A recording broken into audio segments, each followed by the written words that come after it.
Kui palju on väärt üks hea idee? Kas sa usud seda, et üks rahatarkuse õppetund võib olla väärt 200 000 eurot? Ma toon sulle ühe reaalse näite Eesti baasil. Mõned aastad tagasi käis ühel meie intensiivkoolitusel ettevõtja Margus, kes pärast intensiivkoolituse lõppu tuli minu juurde ja ütles, et aitäh nende õppetundide eest. Ma praegult tänu sellele nädalavahetusele võitsin 200 000 eurot. Ma küsin ta käest, räägi lähemalt, mismoodi siis see väärtus sinu jaoks tekkis. Ta ütles, et tead, mul on praegu 4 üürikorterit. Ma olen ettevõtjana teeninud piisavalt palju kasumit ja ma olen suunanud selle kasumi kinnisvara investeeringutesse. Suurepärane idee. Tal oli uskumus, et laenu kasutamine on pigem asi, mida tahaks vältida. Et laenu võõra oma, ma pigem seda laenu ei võta, kuna mul on piisavalt palju kapitali, ma ostan need korterid endale välja. Ja ta oli ostunud endale, ütleme, 4 korterit, mille väärtus oli umbes 400 000 eurot. Ja ütles, et tänu sellele, et ma sain aru sellest, et mis on hea ja halva võla erinevus.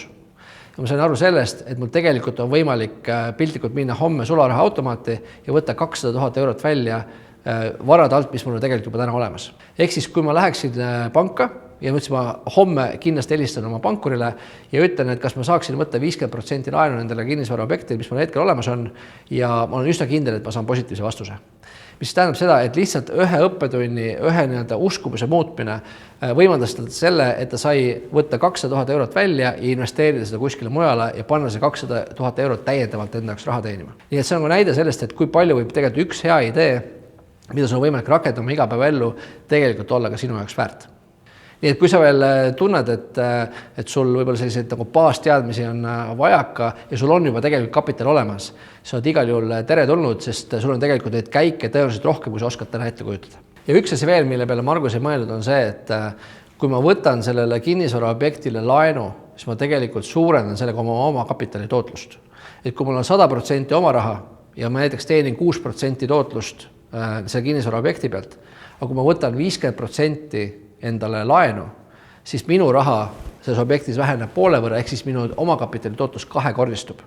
Okei, ma pean maksma seda täiendavalt ära selle laenu kohustuse, mis natukene vähendab seda 2-kordset kasvu, aga ta on oluliselt kõrgem siis, kui see variant, et ma tegelikult hoiaksin 100% oma raha kinnisvara objektis.